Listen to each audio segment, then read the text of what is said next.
Hello everyone, आप सभी को बहुत बहुत स्वागत है। इस वीडियो में आप सब देखेंगे कोशिका विज्ञान के कुछ मोस्ट इम्पॉर्टेंट क्वेश्चन जो कि आपके आने वाले एग्ज़ाम के लिए एमपी टेट वर्ग 2 के एग्ज़ाम के लिए काफ़ी महत्वपूर्ण रहेंगे। जो एमपी टेट वर्ग 2 साइंस का एग्ज़ाम देंगे और जो सीजी टेट पेपर 2 का पेपर दे रहे हैं और सी टेट पेपर 2 का पेपर दे रहे हैं, तो इन सभी के लिए जो है ये वीडियो जो है काफ़ी मोस्ट इम्पॉर्टेंट रहेगी, महत्वपूर्ण रहेगी और आपको कम से कम 1 नंबर तो ज़रूर दिलाएगी, क्योंकि ये टॉपिक से क्वेश्चन हर बार एग्ज़ाम में जो है पूछे जाते हैं। तो चलिए वीडियो को हम शुरू करते हैं। तो आज का हमारा पहला क्वेश्चन है, कोशिका सिद्धांत किसने प्रतिपादित किया? कोशिका सिद्धांत किसने प्रतिपादित किया? ऑप्शन दिए गए हैं स्लाइडेन तथा स्वान ने, वाटसन तथा क्रिक ने, मेंडल तथा मॉर्गन ने या फिर रॉबर्ट हुक ने। तो यहाँ पर आपका राइट आंसर हो जाएगा ऑप्शन नंबर ए, स्लाइडेन तथा स्वान ने जो है कोशिका सिद्धांत को प्रस्तावित किया था। ठीक है, और स्लाइडेन कौन थे? तो स्लाइडेन जो थे बॉटनिस्ट थे और इसी तरह से स्वान कौन थे? तो स्वान थे जूलॉजिस्ट। तो यहाँ पर आपका राइट आंसर हो जाएगा option number A. Next question देखेंगे, निम्न में से कोशिका सिद्धांत का अपवाद है? तो ऑप्शन दिए गए हैं जीवाणु, कवक, लाइकेन या फिर वायरस। तो यहाँ पर आपका राइट आंसर हो जाएगा ऑप्शन नंबर डी, वायरस जो है यह कोशिका सिद्धांत का अपवाद है। ठीक है, नेक्स्ट क्वेश्चन है, क्वेश्चन दिया गया है, किसकी उपस्थिति यूकैरियोटिक कोशिकाओं को प्रोकैरियोटिक कोशिकाओं से भिन्न करता या करती है? तो ऑप्शन दिए गए हैं कोशिका भित्ति, केंद्रक झिल्ली, राइबोसोम या फिर इनमें से कोई नहीं।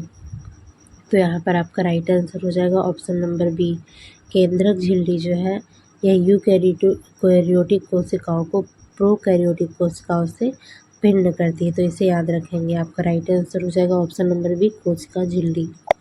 नेक्स्ट क्वेश्चन है, क्वेश्चन दिया गया है, निम्न में से किसकी कोशिकाओं में अंतःकोशिकीय कोष्ठ पाया जाता है? तो ऑप्शन दिया गया है निम्न वर्गीय पौधे में, प्रोकैरियोट्स में, उच्च वर्गीय पौधे में या फिर यूकैरियोट्स में। तो यहाँ पर आपका राइट आंसर हो जाएगा ऑप्शन नंबर बी, प्रोकैरियोट्स में जो है अंतःकोशिकीय कोष्ठ जो है नहीं पाया जाता है। नेक्स्ट क्वेश्चन देखेंगे, कितने प्रकार की कोशिकाएं जो हैं ज्ञात है? 1 प्रकार की, 2 प्रकार की, 3 प्रकार की या फिर 4 प्रकार की? तो वर्तमान में जो है तो 3 प्रकार की कोशिकाएं जो हैं ज्ञात हैं। नेक्स्ट क्वेश्चन है, तो यहाँ पर आपका राइट आंसर हो जाएगा ऑप्शन नंबर सी। ठीक है, नेक्स्ट क्वेश्चन है,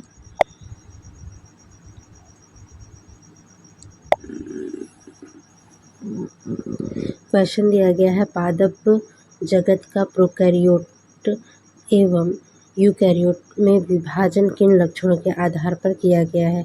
केवल केंद्रक के आधार पर, केवल गुणसूत्र के आधार पर, केवल कोशिकांग के आधार पर या फिर उपरोक्त सभी?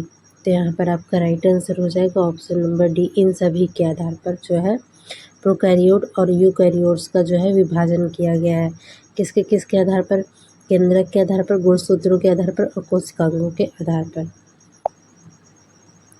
नेक्स्ट क्वेश्चन देखेंगे, टी स्वान एवं एम स्लाइडन थे डच जैव वैज्ञानिक थे, इंग्लिश जैव वैज्ञानिक थे, ऑस्ट्रियन जैव वैज्ञानिक थे या फिर जर्मन जैव वैज्ञानिक थे? तो यहाँ पर आपका राइट आंसर हो जाएगा ऑप्शन नंबर डी, जर्मन जैव वैज्ञानिक थे, टी स्वान एवं स्लाइडन।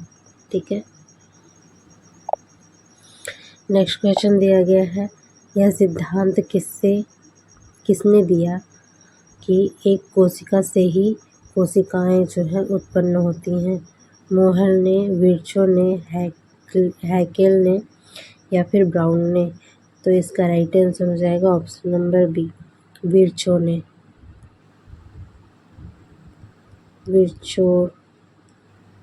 ठीक है, तो यहाँ पर आपका राइट आंसर हो जाएगा option number B. Next question है,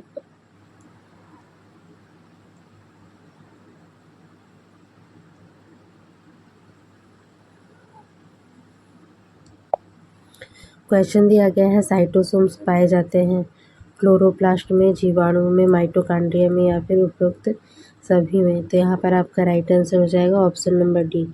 साइटोसोम्स जो है उपयुक्त सभी में पाए जाते हैं, अर्थात क्लोरोप्लास्ट में भी पाए जाते हैं, जीवाणु में भी पाए जाते हैं, माइटोकॉन्ड्रिया में भी क्लोरोप्लास्ट उपस्थित होते हैं। नेक्स्ट क्वेश्चन है केवल प्रोकैरियोटिक कोशिकाओं में दिखाई देने वाली संरचना है dictyosome, ribosome, mesosome, endoplasmic reticulum या फिर डीएनए। तो यहाँ पर आपका राइट आंसर हो जाएगा option number C, mesosome. Mesosome जो है यह केवल प्रोकैरियोटिक कोशिकाओं में ही दिखाई देती है। नेक्स्ट क्वेश्चन है कोशिका का आधे से अधिक भाग किस पदार्थ का निर्मित होता है, या किस पदार्थ से बना हुआ होता है? जल से, खनिज से, प्रोटीन से या फिर कार्बोहाइड्रेट से। तो यहाँ पर आपका राइट आंसर हो जाएगा ऑप्शन नंबर ए, जल से। ठीक है, जल से जो है कोशिका का अत्यधिक भाग जो है बना हुआ होता है। नेक्स्ट क्वेश्चन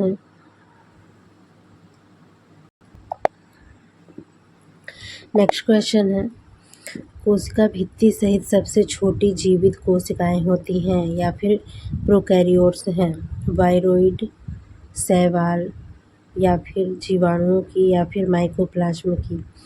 तो यहाँ पर आपका राइट आंसर हो जाएगा ऑप्शन नंबर सी, जीवाणुओं की। ठीक है, जीवाणुओं की जो कोशिकाएं होती हैं सबसे छोटी जीवित कोशिकाएं होती हैं।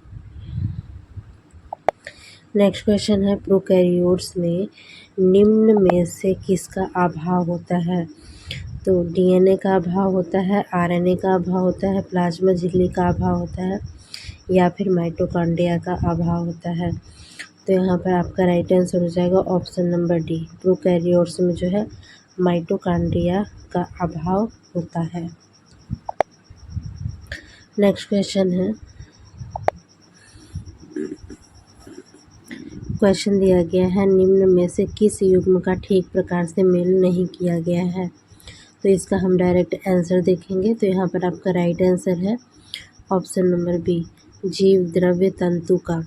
ठीक है, क्या दिया गया है? झिल्ली जो पौधे में राजधानी को घेरती है, तो यह जो है बिल्कुल गलत दिया गया है, सही मेल नहीं है। ठीक है, इसके अलावा जो क्रिस्टी होती है, क्रिस्टी जो होती है मंद ढाल में जो माइटोकॉन्ड्रिया की भीतरी झिल्ली के ऊपर पर बनती है, यह बिल्कुल सही दिया है। फिर दिया है ग्रेना, ग्रेना पर क्या होता है? झिल्ली जो चक्रिका को हरित लवक में घेरे रहती है जिसमें कैरोटीनाइड्स होते हैं। ठीक है, झिल्ली ग्रेना क्या होती है? एक ऐसी झिल्ली होती है जो कि चक्रिका को हरित लवक में घेरे हुए रहती है और जिसमें कि क्या रहते हैं? कैरोटीनाइड्स होते हैं। नेक्स्ट है मध्य पटलिका। मध्य पटलिका क्या होता है? पौधे में आसपास की कोशिका भित्तियों के बीच की परत जो कोशिका पट्टिका से प्राप्त होती है। तो यहाँ पर आपका राइट आंसर हो जाएगा option number B. Next question है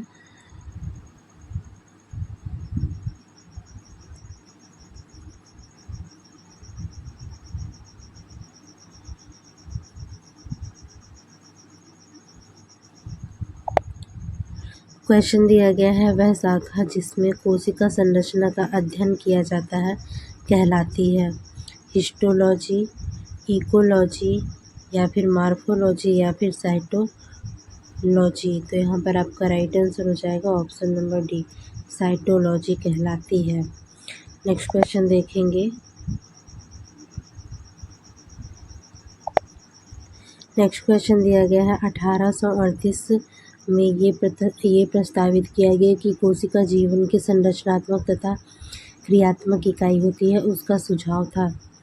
एक कल्पना था, सामान्य अनुमान था, संकल्पना थी या फिर निरीक्षण था?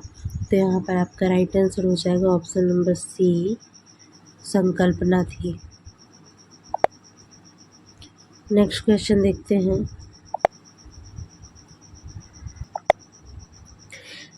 नेक्स्ट क्वेश्चन पूछा गया है कोशिकांग उपस्थित होते हैं या फिर पाए जाते हैं जीवाणु कोशिकाओं में, साइनो जीवाणु कोशिका में, प्रोकैरियोटिक कोशिका में या फिर यूकैरियोटिक कोशिका में। तो यहाँ पर आपका राइट आंसर हो जाएगा ऑप्शन नंबर डी, यूकैरियोटिक कोशिका में जो है कोशिकांश जो पाए जाते हैं।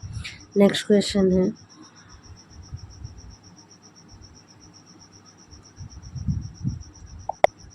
क्वेश्चन दिया गया है प्रोकैरियोटिक शब्द का अर्थ है कि वह कोशिका जो अनेक केंद्रक युक्त हो, एक केंद्रक युक्त हो, विसरित केंद्रक युक्त हो या फिर हरित लवक रहित हो। तो यहाँ पर आपका राइट आंसर हो जाएगा ऑप्शन नंबर सी, विसरित केंद्रक युक्त हो। ठीक है, विसरित केंद्रक युक्त हो। नेक्स्ट क्वेश्चन है, रॉबर्ट हुक ने कोशिका शब्द का उपयोग किस वर्ष में किया था? रॉबर्ट हुक ने कोशिका शब्द का उपयोग किस वर्ष में किया? 1650 में, 1665 में, 1865 में या फिर 1960 में। तो यहाँ पर आपका राइट आंसर हो जाएगा ऑप्शन नंबर सी, 1865 में।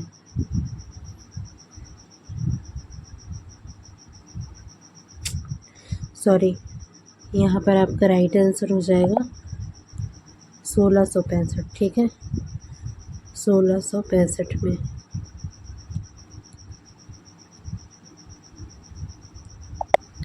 सोलह सौ पैंसठ में रॉबर्ट हुक ने कोशिका शब्द का उपयोग कब किया था? किस वर्ष किया था? तो 1665 में किया था। आपका राइट आंसर हो जाएगा ऑप्शन नंबर बी।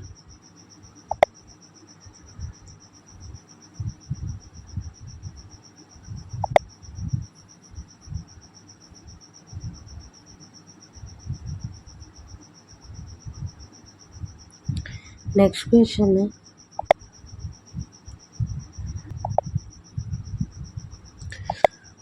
क्वेश्चन है, निम्नलिखित में से कौन सा सबसे बड़ा एक कोशिकीय जीव है? एक कोशिकीय सबसे बड़ा जीव का नाम बताना है। प्लेनेरिया, वॉलवॉक्स, नील हरित शैवाल, ईस्ट या फिर एसिटाबुलेरिया। तो यहाँ पर आपका राइट आंसर हो जाएगा ऑप्शन नंबर ई, एसिटाबुलेरिया जो है यह सबसे बड़ा एक कोशिकीय जीव है। नेक्स्ट क्वेश्चन है, सबसे छोटी ज्ञात कोशिका है एसिटाबुलेरिया, नास्टा, क्लाइमाइडोमोनास या फिर प्लूरोन्यूमोनिया के समान जीव पीपीएलओ। तो यहाँ पर आपका राइट आंसर हो जाएगा ऑप्शन नंबर डी, प्लूरोन्यूमोनिया के समान जीव पीपीएलओ। नेक्स्ट क्वेश्चन है, कोशिका सिद्धांत द्वारा सत्यापित होता है सभी कोशिकाओं में नाभिक पाया जाता है, सभी कोशिकाओं में टोटिपोटेंट होती है, कोशिका माइटोसिस द्वारा उत्पन्न होती हैं, कोशिका जीवधारियों की आधारित संरचनात्मक इकाई है। तो यहाँ पर आपका राइट आंसर हो जाएगा ऑप्शन नंबर डी, कोशिका जीवधारियों की आधारित संरचनात्मक इकाई है। यह जो है कोशिका सिद्धांत के द्वारा साबित होता है। आगे देखते हैं, जंतु तथा पादप कोशिकाओं में प्रमुख अंतर है। जंतु कोशिकाओं में कोशिका भित्ति का अभाव होता है, पादप कोशिकाओं में कोशिका भित्ति का अभाव होता है। जंतु कोशिकाओं में मजबूत कोशिका भित्ति नहीं पाई जाती है या फिर पादप कोशिका में कोशिका झिल्ली का अभाव होता है।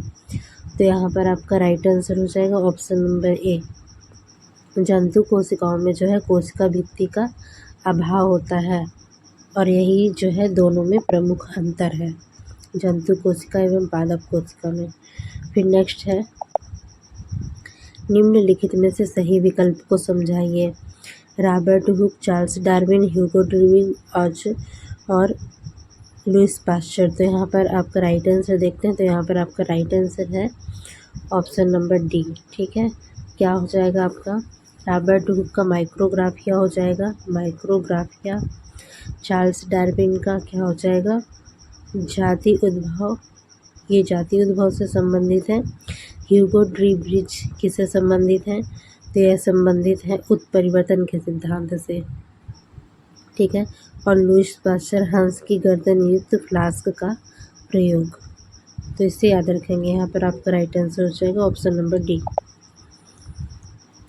नेक्स्ट क्वेश्चन है, प्रोकैरियोट्स में किसका अभाव होता है? केंद्रक झिल्ली का, गोल्गी बॉडी का या फिर एंडोप्लाज्मिक रेटिकुलम का या फिर उपरोक्त सभी का।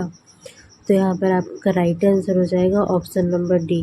प्रोकैरियोट्स में ना तो केंद्रक पाया जाता है, ना ही गोल्गी बॉडी पाई जाती है, ना ही एंडोप्लाज्मिक रेटिकुलम पाया जाता है। ठीक है, नेक्स्ट क्वेश्चन देखेंगे।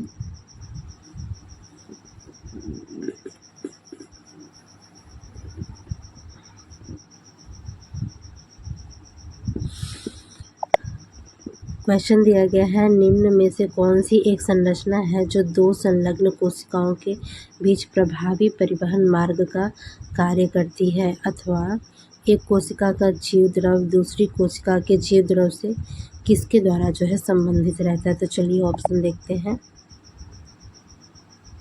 ऑप्शन दिया गया है प्लाज्मा लेमा, प्लाज्मोडेस्मेटा, ब्लास्टोक्यूनोस या फिर एंडोप्लाज्मिक रेटिकुलम।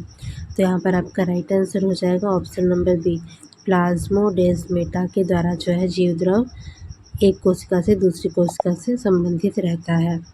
नेक्स्ट क्वेश्चन है, मध्य पटलिका किसके द्वारा जो है बनी हुई होती है।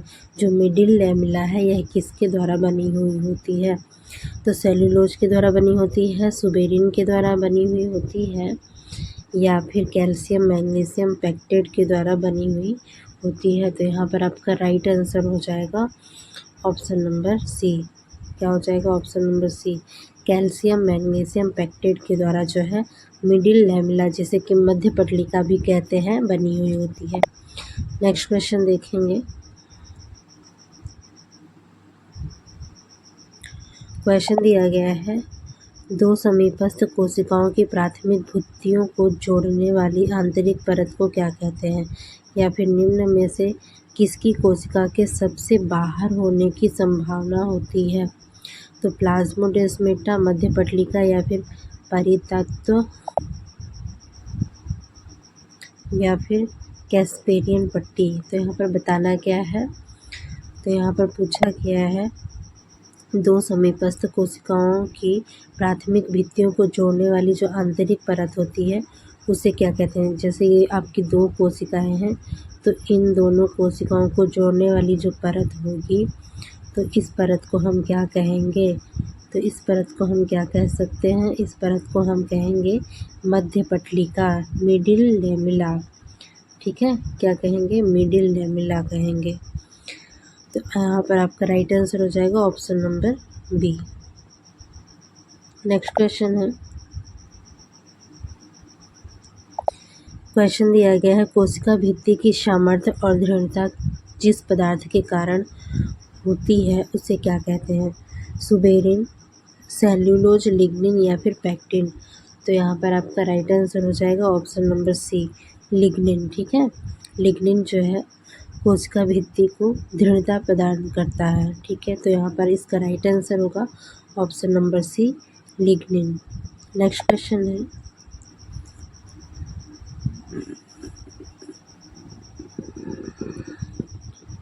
क्वेश्चन दिया गया है, मध्य पटलिका में अत्यधिक मात्रा में क्या पाया जाता है। सुबेरिन पाया जाता है, क्यूटिन पाया जाता है, लिग्निन पाया जाता है या फिर पैक्टिन पाया जाता है। तो यहाँ पर आपका राइट आंसर हो जाएगा ऑप्शन नंबर डी, पैक्टिन पाया जाता है। क्या पाया जाता है, पैक्टिन पाया जाता है सबसे ज़्यादा मात्रा में। नेक्स्ट क्वेश्चन है,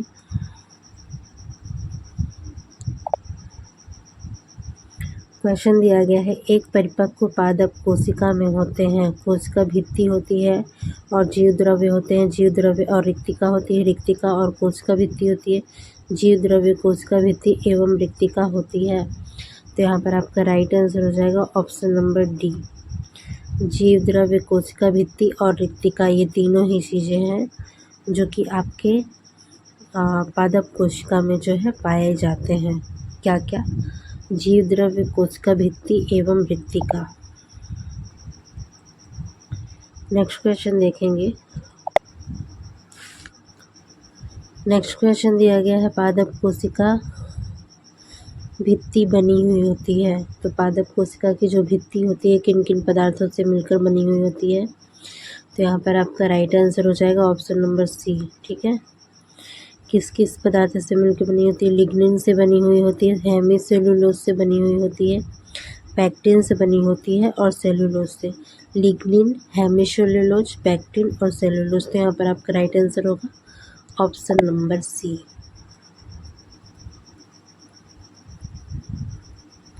नेक्स्ट क्वेश्चन है, जीव द्रव्य एक कोशिका है। जीव द्रव्य एक कोशिका है, केंद्रक रहित, विभाजित होती हुई कोशिका भित्ति रहित या फिर प्रद्रव्य झिल्ली रहित।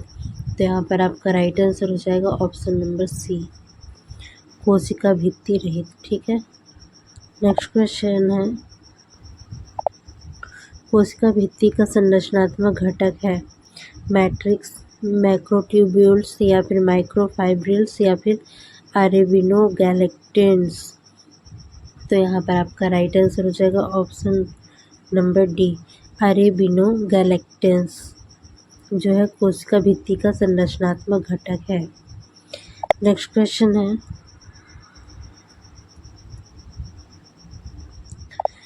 क्वेश्चन दिया गया है, रक्षक कोशिकाओं की कोशिका भित्ति में सेल्यूलोज माइक्रोफाइब्रिल्स का विन्यास होता है। आरी होता है, अनुप्रस्थ होता है, स्पर्शरेखीय होता है या फिर तिरछा होता है। तो यहाँ पर आपका राइट आंसर हो जाएगा ऑप्शन नंबर ए, आरी होता है। ठीक है। रक्षक कोशिकाएं जो होती हैं उनकी कोशिका भित्ति में जो सेल्यूलोज माइक्रोफाइब्रिल्स का विन्यास होता है वह आरी होता है। नेक्स्ट क्वेश्चन देखेंगे। क्वेश्चन दिया गया है, मिडिल लेमिला में सर्वाधिक मात्रा में पाए जाने वाले रासायनिक पदार्थ निम्न में से किसके द्वारा फ्रेगमोब्लास्ट में जो है मुक्त किए जाते हैं। ऑप्शन दिया गया है, endoplasmic reticulum, spindle fragments, Golgi complex या फिर इंटरनल जोनल फाइबर्स। तो यहाँ पर आपका राइट आंसर हो जाएगा option number B, spindle fragments. Next question है,